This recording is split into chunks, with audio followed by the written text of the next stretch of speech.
Today. Thanks for singing. Thanks for worshiping.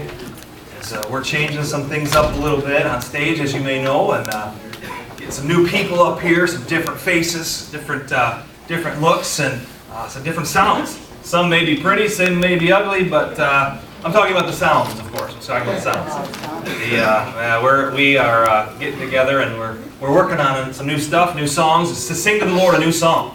So we're doing that, and we're having some fun with it. So thanks for being patient with us. If things don't come together once in a while, or things aren't the way that they should sound, whatever. But hey, we're so appreciative of you, because worship is not just us up here on stage, performing for a congregation. Worship is truly interactive, and it's supposed. One of the things that we're supposed to be doing is worshiping God together as a congregation, and that's what we've come to do. So it's just not us. We're just leading you in worship. And so thanks again for worshiping with us up on stage. That's what it's all about. So we're going to continue in our sermon series in the spiritual disciplines. Imagine that. There are so many of these spiritual disciplines that I just want to keep going. I want to keep going with it, because they're so fun to really unravel and really kind of unwrap some of these new spiritual disciplines that perhaps we have never really thought about before. Well, what a spiritual discipline is those things in our lives that draw us closer to Jesus Christ and our relationship with Him.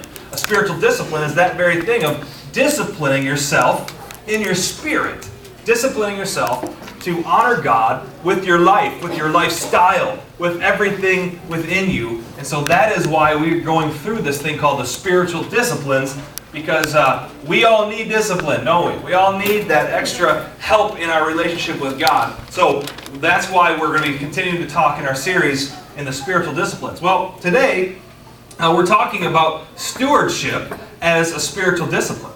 And this is something that is sometimes can leave a negative connotation when you talk about stewardship, and because a lot of times we talk about stewardship of our money. What a good steward is in the use of our money and things like that. And so people always just say, "Oh, we're going to turn it off because all the church ever wants is my money." That's the stereotypical church, right? And you know what? I'm just going to tell you this morning that that's not what we're talking about today. It's not talking about why the church wants your money. There's so many different ministries or whatever you want to call them on TV, or men and women. The preachers would say, "You know what? Just write that check today, and you will get, fill in the blank, whatever. You'll get that new Maserati that you've always been wanting. Just write that check today and send it to me to this ministry's P.O. box, and you will get that new bass boat. You will get that new car, that new house." See, that's not what it's all about. See, and it ruins it a lot of times for the rest of us, ministries that are actually making sense and doing something and biblically teaching. And so we're going to be talking about a lot of things, but stewardship in and of itself is a great concept. It's a stewardship of what God has given us. And being a good steward can deal with our money, can deal with our time, can deal with our talents. What I'm talking about real quick to start us off is a disciplined use of our time. A disciplined use of our time. Now, if you think about it this morning, we all get 24 hours a day. So we're all to have 24 hours. We're all on the same page. We are all rich in time. All right? Equal playing field. We all get 24 hours a day. Well, I want to take a look at Ephesians chapter 5 with that in mind. And take a look. Be careful. Ephesians chapter 5 verse 15 says, be very careful then how you live. Not as unwise, but as wise. Making the most out of every opportunity, because the days are evil. Think about that passage of Scripture. Now think about this gift of 24 hours.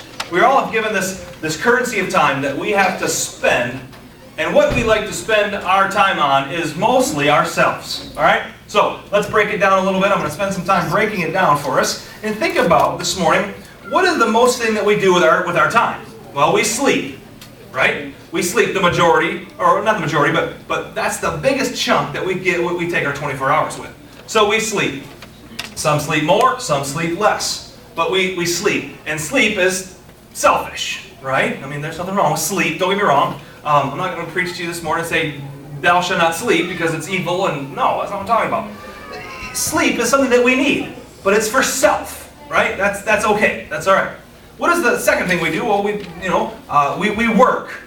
Okay, so we work. Those of you who have a job, those of you who are, you spend the second probably bulk of your time working. What is working? Working for the paycheck, right? What's the paycheck for? The paycheck makes the dollar is for me, for you. We work for ourselves, we make money. That's why we work. So we got sleep, we got work, and that's selfish. That's for us. The second thing we love to do, is we eat. Right? We all like to eat, you gotta eat. That's okay. It's not biblical to say thou shalt not eat. We got to eat. So we spend time feeding ourselves. Okay, so we eat. That's cool. So don't start feeling guilty yet. We'll get there. You're all good. We eat. We spend time go to restaurants. We spend hours eating. We spend hours preparing for meals, and so we're spending that chunk of our time sleeping, eating, and working. Well, then you have other things that are hobbies. Things that you love to do, things, personal time. That's for self. Now, you get what I'm going and driving at this morning. I think this is an elementary thought here. We don't have to put the pie graph out here, do we, of what percentages that we're all spending. The point is that we're giving 24 hours. If we're going to take a look at being a good steward of our time, we're going to take a look and see the disciplined use of our time. We're given 24 hours, and if we think about the biblical concept of tithing, tithing is, the word tithe means tenth. 1/10 of your time is 2.4 hours. 2 hours and 40 minutes. So think about, you're given 24 hours a day. We're all given 24 hours a day. We should be giving God 2.4 hours a day if we're giving Him a tithe of our time. If you think of it in those terms, you're thinking, wow, 2 hours and 40 minutes? That's unreal. I can't possibly give that kind of time to God. And I've said that before. I have. You see what I'm saying? We need to be good stewards of our time. Thinking, how can I find 2.4 hours in my life schedule? Don't you realize how busy I am? Absolutely. And so we understand giving God, being good stewards of our time, is so very vital for us. So how do we be good stewards of our time? What do we do for 2.4 hours? 2 hours and 40 minutes. Understand, we talked about last week as spiritual discipline of serving. Serving God, coming to the church, giving your time. Like we talked about, clean the toilet, vacuum the carpet, be on a team, a committee, be on a team of leaders, or whatever it is God has gifted you in. You're giving your tithe in time to God. 2.4 hours a day. Now, what else can we do in giving God our time? We can spend it with Him. Quality time with God. Reading your Bible, prayer. Think about this. We're saying, God, we want to give you our lives. I've said that before. You've said that before, some of you. I'm going to give you my life. I can't even give you 1/10 of it. That's 2.4 hours a day. 2 hours and 40 minutes is a lot of time, man. I've got to watch my TV shows. I got to play my PlayStation. What are you talking about? I got to be on Facebook. Man, and I can go on and on. You see what I'm saying? So being good stewards of our time is so vital. We're selfish, aren't we? We're selfish with our time. We want what we want, and we want that right now. And there's no time for God in our lives. And so we always I talk to tons of people, and I even know this in my own life through experience, but I talk to people, I'm just not close to God. I don't know Him. How do I possibly become a Christian that I want to be? Well, spend that time. Give God 1/10 of your day. Give God 1/10. Now, what is that going to mean for us? It means you're going to have to rob Peter to pay Paul. Right? You know what I mean by that in time? You're going to have to say, I'm going to have to sacrifice some sleep. Better not tell my wife that one. No, I'm kidding. She actually is up before me. No, you see, some people are like, I got to have my 9 hours of sleep and then my nap. It's, man, do you think you can probably pull a 7-hour night? Imagine that. And give God 1 hour in the morning or at night? See, you have to beg, borrow, and steal for time.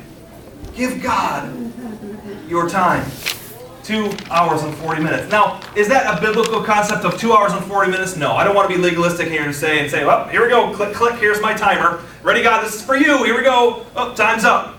You gotta get my point this morning of being a good steward of your time. God has given us all 24-hour currency, and we need to spend that in the best way that we can possible, and being disciplined use of our time. Now take a look at Ephesians chapter 5 here and say, be very careful then how you live, not as unwise, but as wise, making the most out of every opportunity, because the days are evil.